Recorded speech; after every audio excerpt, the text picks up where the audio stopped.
추가 보고 없으면 요거 직접 관련은 없는데 하나 좀 얘기해 봐야 될 것 같아요. 지금 이스라엘이 가자 지구에 자원봉사하러 가겠다고 하는 우리 내국인 포함한 선박들을 지금 납포하거나 지금 폭침시키고 있다고 그러죠? 그 기사가 어디 났던데? 그 상황 한번 설명 한번 해보십시오. 뭐 아는 게 있으면. 네, 지금 저희가 파악하기로는 김아현 양하고 김동현 군 두 명이 지금 이스라엘로 가던 중에 이라크 군 이스라엘이 아니고 가자지구로 가는. 네, 가자지구로 죄송합니다. 가자지구로 가는 도중에 이스라엘 군에 의해서 일단 체포가 되었고요. 그리고 지난 첫 번째 사태가 일어났었던 것과 같이 구금 시설을 일단 구금을 한 다음에 그리고 다시 돌려보내는 방식으로 진행을 한다라고 저희가 얘기를 들었습니다. 그게 지금 법적 근거는 뭐예요? 거기가 이스라엘 영해입니까? 이스라엘 영해 쪽으로 이제 가는 그런 이스라엘 영해로 가는 중이었다고? 네, 네, 그렇습니다. 그리고 거기가 이제 가자지구를 가는데 이스라엘 영해를 지나야 돼요? 네, 그 근처에 이제 이스라엘 군이 계속 이제 모니터링. 내 말은 네. 이스라엘이 관할 이스라엘 영해냐, 이스라엘의 주권을 침해하거나 했냐 이 말이에요. 이 배가 한두 척이 아니라면서요. 이스라엘 영해냐고. 아니면 이스라엘 영해를 아까 향해서 갔다고 그렇게 얘기를 하는데 네. 왜 그 사람들이 이스라엘 영해를 향해서 갑니까? 지금 가자지구로 가는 중 아니었어요. 가자지구가 이스라엘하고 관계없는 데잖아요.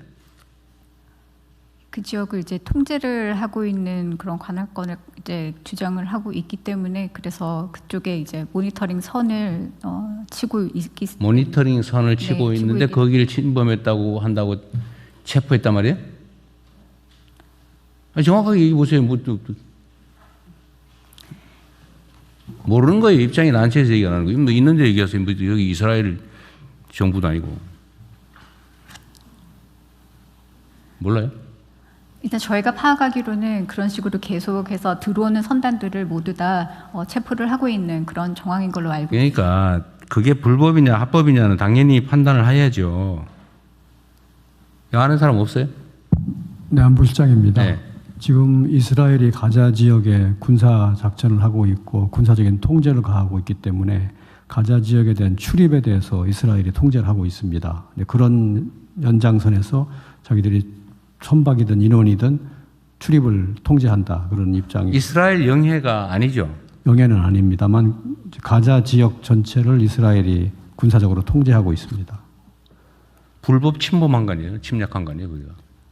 국제법적으로는. 네, 그 부분은 좀 따져봐야 합니다. 왜냐하면 시작은 하마스가 이스라엘을 공격을 해서 뭐 2,000명 가까운 사람을 살상한 것으로부터 촉발이 되었습니다. 그래서 이스라엘이 대응을 하고 이제 그 진입을 해서 작전을 하면서 전체를 통제하고 있습니다. 대통령 안보 2차장입니다. 네. 지금 말씀하신 거는 지금 국제법적으로도 굉장히 논란이 되고 있는 이슈입니다. 그래서 일부에서는 지금 이스라엘의 행위는 항행 자유의 원칙이라는 그런 국제법적 원칙을 위반하고 있다. 그래서 불법이다 이렇게 주장을 하고 있습니다. 반면 이스라엘은 지금 교전 상태에서 해상 봉쇄 조치는 합법적이다. 그렇게 지금 반박을 하고 있습니다. 말씀하신 거는 저희가 조금 더 검토를 해서 또 추가 보고 드리도록 하겠습니다.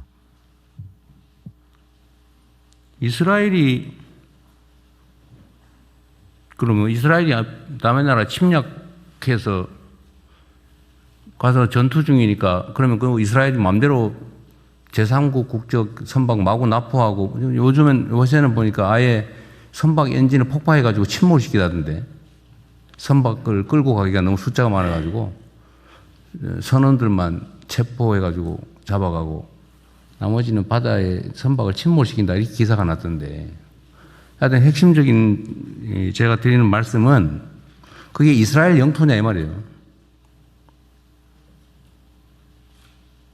아니죠. 이스라엘 영토는 아닌데 이스라엘이 그 지역을 향해서 군사 행동을 하면서 군사적 통제를 가하고 있는 상황입니다. 약간 이스라엘 입장에 비추어 말하자면 교전 상태에 있는 거고. 그럼 교전하면 교전국끼리 뭐 어떻게 하는 거야? 우리 관여할 바 아닌데 제3국의 뭡니까? 그 원조? 원조가 아니라 뭐라 그래? 지원? 자원봉사 뭐 이런 거 가겠다는 제3국 선박을 지금 납포를 하고 그중에 체포를 해가지고 지금 감금을 했다는데 이게 타당한 일입니까? 출입 통제 차원이라고 이스라엘은 설명을 합니다. 그리고 그 사람들에 대해서는 지난번에도 우리가 가자 지역은 입국 금지 지역이니 입국하지 말라고 했는데 입국을 한 바가 지 땅이 있고. 지 땅입니까? 아니, 이스라엘 영해예요? 영해도 아니고 영토는 아닙니다. 그럼 항의해야 되는 거 아닙니까? 근데 지금 상황이 이제 교전 상황, 전투 상황이라는 좀 특수 상황인 점이 그럼 뭐 교전하면은 제3국 선박 막 납포하고 잡아가고 그래도 돼요?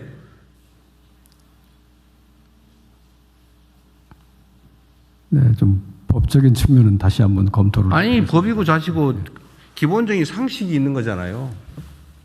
이것도 역시 선에 관한 문제 아닙니까? 그 지금 네타냐후 이스라엘 총리한테 체포영장 발부돼 있죠. 국제사법재판소에서. 네. ICJ가 아니고 ICC입니다. 그 차이는 뭐예요? 형사재판소라고 따로 있습니다. 국제형사재판소에서 어쨌든 전범으로 지금 인정돼가 체포영장 발부돼 있는 거 아닙니까? 예, 그렇습니다. 근데 제가 정확히 전범으로 되는지 모르겠는데 하여튼 ICC 전쟁 범죄자 그러면. 체포영장은 있습니다. 근데 지금 그 문제는 좀 복잡한 문제라서 여기서 논의를 하는 것보다는 좀 저희가 검토를 해서 따로 보고를 드리겠습니다. 아니 우리 국민을 잡아갔으니까 하는 얘기 아닙니까? 근데 또 그분들에 대해서는 좀 더 복잡한 게 저희가 아니 복잡하고 우리가 하지 말라고 한 거 권고도 하고 했는데 뭐 정부의 방침이나 아니면 권고를 안 따른 거는 우리 내부 문제고 네. 여하튼 우리 국민들을 국제법적으로 타당하지 않은 사유로 잡아간 거 맞잖아요. 그것도 좀 검토를 해봐야 되겠습니다. 제가 보기엔 너무 심해요. 네. 너무 비인도적이고.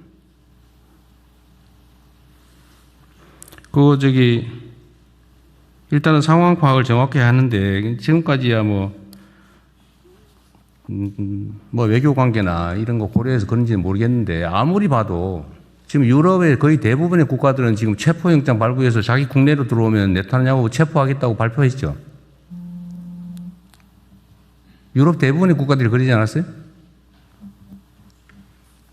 대부분의 국가들이 그렇지는 않습니다. 제가 보니까 상당히 많던데. 네. 우리도 판단을 해봅시다, 그것도. 네, 검토를 해보겠습니다. 네. 이것조차도 여하튼 과도해요. 예, 그럼 우리도 어디다가 뭘 한다 그러고 지나가는데 막 해도 됩니까? 그게 최소한의 국제 규범이라고 하는 게 있는 건데, 그거 다 어기고 있는 거잖아요. 네, 여러 측면을 검토해서 예. 따로 보고를 드리겠습니다. 예. 나도 원칙대로 해요. 그것도 너무 많이 인내했습니다, 보면. 도가 지나쳐도 너무 지나쳐요. 네, 다음 진행하십시오. 부처 성과 보고로 넘어가겠습니다. 오늘 국무회의에서는 정부 출범 1주년을 앞두고 그간의 핵심 성과를 국민 여러분께 보고 드리려고 합니다. 우선 국무조정실에서 총괄 보고부터 시작해 주십시오. 예, 국무조정실장입니다. 국정과제 추진 현황, 성과에 대해 보고 드리겠습니다. 국정과제는 국정의 나침반이자 국민과의 약속입니다. 지난 1년간 정부는 속도감 있게 변화와 성과 중심으로 국민과 소통하며 국정과제를 추진했습니다. 취임 당일 비상경제 TF를 즉시 가동했고 업무 보고도 앞당겨 추진하는 등 신속하게 일하는 정부로 전환했습니다. 대통령님께서는 국무회의, 업무 보고 등을 통해서 직접 국정과제를 챙기셨고 국무조정실은 국정협의체 등을 운영하며 이행 상황을 실시간 관리했습니다. 국정생중계, 타운홀 미팅, 대국민 플랫폼 등을 통해 국민과의 소통도 더욱 강화했습니다. 이 결과 국정과제는 90% 이상 정상 추진 중이며 국민 만족도도 역대 최고점을 기록했습니다. 국정과제 성과를 국정 목표별로 간략히 보고드리겠습니다. 먼저 계엄에 대한 통제를 강화하고 권력기관 개혁을 통해서 민주주의 회복과 국민주권을 실현하고 있습니다. 자본시장 정상화, 국민성장펀드 조성, GPU 26만 장 확보 등을 통해서 경제 제도력과 성장 기반을 확대했습니다. 해수부 부산 이전, 행정통합 등을 통해서 균형성장 거점을 육성하고 세도약기금, 고육과 피해 지원 등 다양한 민생 대책도 추진했습니다. 보이스피싱 등 민생범죄에 강력 대응했으며 통합돌봄, 영유아 무상교육 등 사회 안정망도 확대했습니다. 또한 정상외교 복원과 성국적 에이펙 개최를 통해 국격을 높이고 첨단 전력도 계속 확보하고 있습니다. 역대 최초의 성과도 이어졌습니다. 코스피는 사상 최고치를 경신하였고 수출 관광도 최대 성과를 이뤘습니다.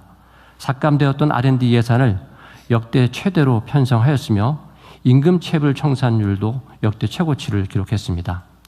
국무회의와 업무보고 생중계, 초음속 전투기, 농어촌 기본소득, 통합특별시 등 최초의 성과도 만들어냈습니다. 자사주 소각 의무화, 공공의대 등은 2년차, 3년차로 계획된 일정을 앞당겨 추진했습니다. 이와 같은 1년간 성과는 자료집으로 잘 정리하여 국민들께 상세히 설명드리겠습니다. 이상 보고를 마치겠습니다. 네. 이거 오늘 발표할 거 되게 많죠. 예. 쭉 해야 돼요. 개별적으로 챙겨보기는 너무 시간 걸리나요? 일단 이거는 쭉 오늘 영상도 있기 때문에. 아, 그래요? 예. 조금만 천천히 합시다. 내가 다 못 읽어봤어요. 예.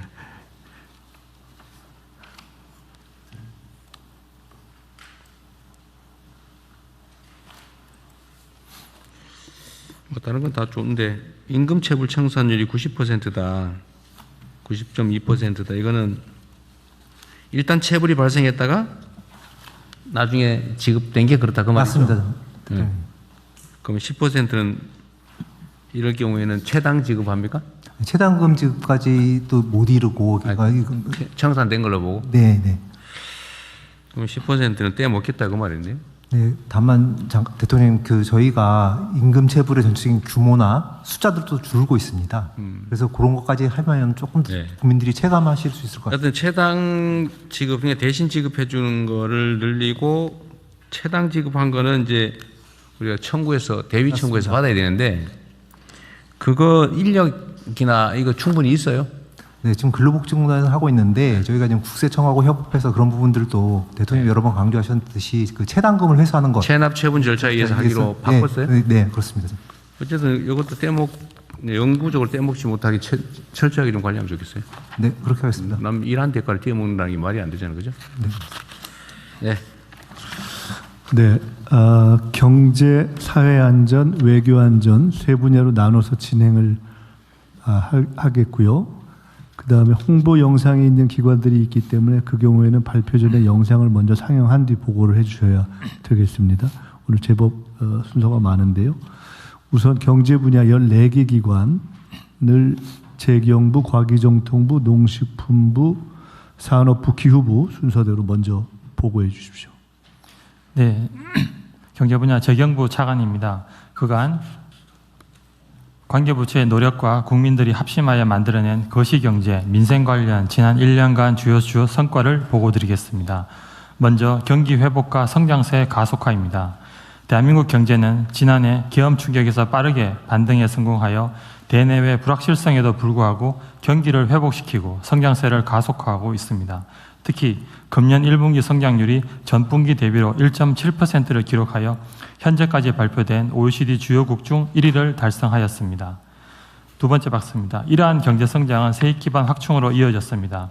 전 정부 기간 감소세였던 국세 수입은 국민주권 정부가 출범한 작년부터 증가하여 올해는 성장률 회복에 따른 기업 실적 개선과 증시 활성화 등으로 전년 대비 41.5조 원 이상의 세수가 증가할 것으로 보입니다. 성장이 세액 기반 확충으로 이어지는 선순환 구조가 형성되는 모습입니다. 세 번째 그림입니다. 경제 회복과 비수도권에 대한 정책 우대 노력 등으로 일자리 측면에서도 의미 있는 변화로 이어졌습니다. 수도권에 편중되지 않고 비수도권에서만 16만 6천 명의 고용 정대를 이뤄내며 역대 정부 중 유일하게 취임 직후 전국과 비수도권 일자리가 동시에 대폭 확대되는 균형 성장의 기틀을 마련하였습니다.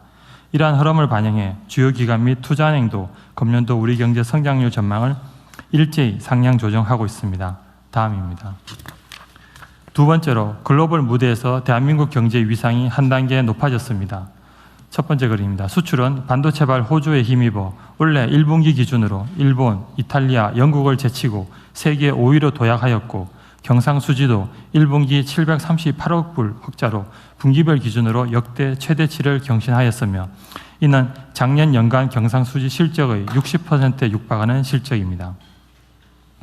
두 번째 그림입니다.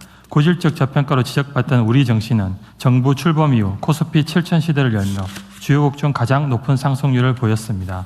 이에 따라 시가총액 순위는 세계 13위에서 지난주 중 7위까지 수직 상승 후 다소 조정을 받으면서 어제 기준으로는 8위 수준인 상황입니다. 다만 5위에서 8위 사이 국가들의 시총이 모두 4조 달러 대이고 최근 글로벌 IB들이 우리 목표 주가를 상향 조정하고 있다는 점 등을 감안하면 중동 상황이 호전되면 국내 시총 순위도 더욱 개선될 수 있을 것으로 기대됩니다. 또한 우리 국채는 4월부터 선진국 국채지수인 세계 국채지수에 편입되었습니다. 어려운 대외 여건에도 불구하고 윗비 편입 효과로 외국인의 국고채 순매수가 크게 증가했으며 앞으로도 수요 기반 확충을 통해 국채 외환시장 안정에 기여할 것으로 기대됩니다. 이를 반영하듯 주요 글로벌 신용평가사인 피치, 무디스, S&P 모두 우리나라의 국가 신용 등급을 안정적으로 유지하며 대한민국 경제에 대한 국제사회의 견고한 신뢰를 재확인하였습니다. 다음입니다. 요 표 한번 채권 글로벌 선진국 채권 시장 편입에 따른 국고채 순매수라고 하는 게 네. 이게 23년에 4.4조 원이었다고 하다가 26년 1월 다른 건 다 연도인데 그 26년은 월 단위잖아요. 네. 이게 다 그 각 해에 월 평균을 했기 때문에 비교 가능성대로 월 숫자로 이제 환산한 수치고요. 그 선진국 국채시장 편입은 올해 3월 말에 있었어요. 평균 월 기준이라 이면 23년 평균 월. 그 해의 월 평균입니다. 월 평균. 알았습니다. 네. 그 비교를 하기가 좀 어려워서. 네. 마지막으로 국민의 삶과 직결된 민생 물가 성과입니다. 중동 전쟁으로 인한 전 세계적인 고물가와 불안정한 국제 정세 속에서도 민생 물가를 안정적으로 관리하였습니다. 선제적인 석유 최고 가격제 시행과 유류세 인하 조치를 통해 중동 전쟁으로 인한 물가 상승 압력을 크게 완화하였습니다. 3월 물가 상승률을 마이너스 0.6%포인트, 4월은 마이너스 1.2%포인트 낮춘 것으로 추정됩니다. 실제 식탁 물가에서도 가시적인 변화가 나타나고 있습니다. 정부 출범 이후 시장 질서 확립 노력 등으로 식용유, 밀가루 등 주요 가공식품의 가격 인하와 이를 원재료로 하는 빵, 라면, 죄가 등 주요 식품업계의 출고가 인하도 이어지고 있습니다. 이러한 노력들을 통해 중동 전쟁에도 불구하고 우리나라의 소비자 물가 상승률은 미국, 독일 등 4월 물가 비교가 가능한 주요국 대비 낮은 2%대를 유지하였습니다. 특히 올해 2월부터 대통령님의 지시로 범부처 민생물가 TF를 가동하고 있습니다. 그동안 농림부, 해수부, 공정위 등 관계부처들과 협업하면서 전반적인 물가관리 성과가 있었지만 그와 별개로 일부 민생 품목들의 가격 상승으로 체감 물가는 다르게 느낄 수도 있다고 생각합니다. 불공정행위를 엄단하고 먹거리, 교복, 관리비, 학원, 통신비 등 민생과 밀접한 품목들의 가격 안정을 통해 국민의 생활비 부담을 덜어드릴 수 있도록 보다 촘촘하게 관계부처와 함께 전력을 다하겠습니다. 이상 보고를 마치겠습니다. 하여튼 물가 잡는 데는 많은 부처들이 다 고생하고 성과도 냈지만 공정거래위가 아주 혁혁한 성과를 올린 것 같아요. 네, 공정위 잘하셨습니다. 앞으로도 계속 고생 좀 하세요. 인력은 잘 늘리고 있어요? 예, 잘 늘리고 있습니다. 차질 없습니다. 충분하게 늘려서 예. 필요한 걸 다 하세요. 예, 그러겠습니다. 여기도 저기 포상 홍보도 좀 많이 하시고 이 신고가 진짜 중요하잖아요. 예, 그러겠습니다. 네.